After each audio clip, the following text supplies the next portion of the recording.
My child always waits until the last minute to start their homework or chores, and it drives me crazy. If that is you, like this video, subscribe to this channel because this is the channel for you.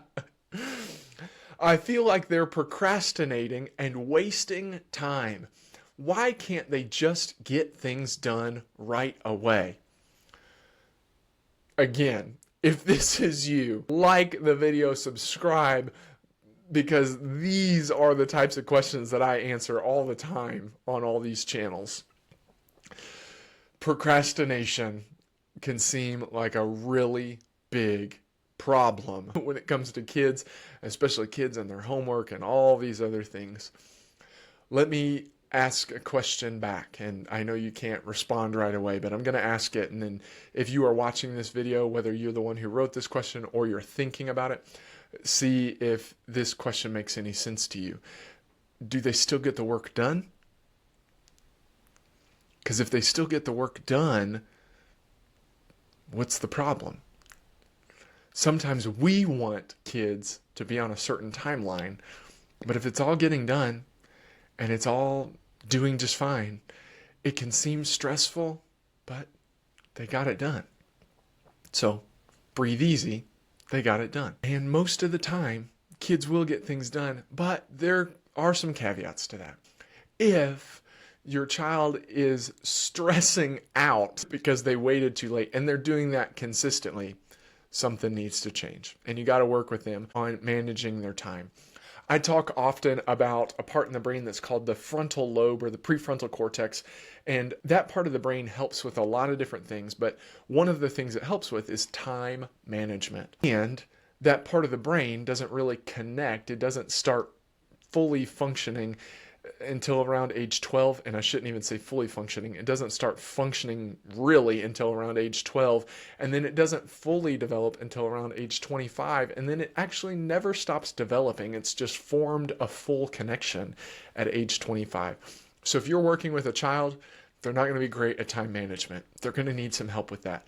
So if it is a situation where they are getting stressed consistently because they waited too late, then that is where you can sit down with them and again collaborate with them and say, hey, you got this big project coming up. I know in the past there have been times where you've waited until the last night and then it becomes really stressful for you. I want us to avoid that this time. So let's plan. How much time do you actually think this project is going to take you? And that is going to lead me to my next point. There is a principle in mental health, not a principle like at a school, but a principle, Principle, not PAL. Principle, like a theory. It's called the Parkinson's principle. And maybe you've heard of Parkinson's disease. This is not that. This is the Parkinson's principle. And the Parkinson's principle says that we will use as much time as we have to complete a task. What that means is that if you have 3 weeks to complete a project, you will not get that most of the time. You will not get that project done in the first week. It may only take you a week, but you will wait until the 3rd week to get the project done. This is one of the reasons why on those baking shows that I love so much, they are going down to the last second. Some of that is crafty editing, and sometimes they really are done before the time runs out. But in our brains use as much time as we have. So we will go down to the final second. If your child has 3 weeks to complete a project and it's only going to take them 1 week to get the project done, then don't be surprised if they wait until the final week to get the project done, because in their brain has done this calculation to say, like, I think it's only going to take me about a week. And then it will take them that whole week. But if they say, I think I can get this done in a night, they'll get it done in a night. Now, it might not be as great as it would have been if they had planned and really taken time and energy and made it 3 weeks worth of work, but they'll get it done, and they may even get a really great grade on it. There were times in college where I would write a 20-page paper the morning that the paper was due, and I got an A on that paper.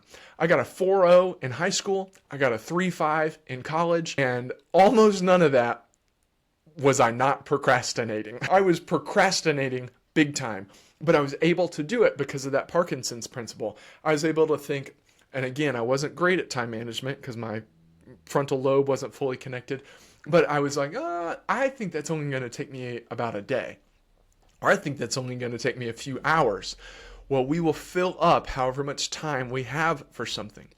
So what you can do is, if you feel like your child is stressed and they're consistently, not just one time, but consistently stressed and consistently making this mistake of waiting too late. They misjudged the time because, again, they're not going to be great at time management. They misjudged how much time it was going to take.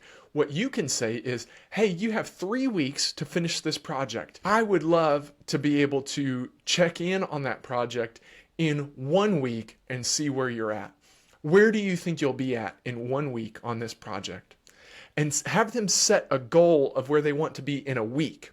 Then that Parkinson's principle will adjust itself and say, okay, I've got a week to get here, not a week to get it done, but I've got a week to get here. Then you can collaborate with them and you can say, oh my goodness, look at this project. You have done great. What do you think of it? What would you like to change, or what still needs to be done?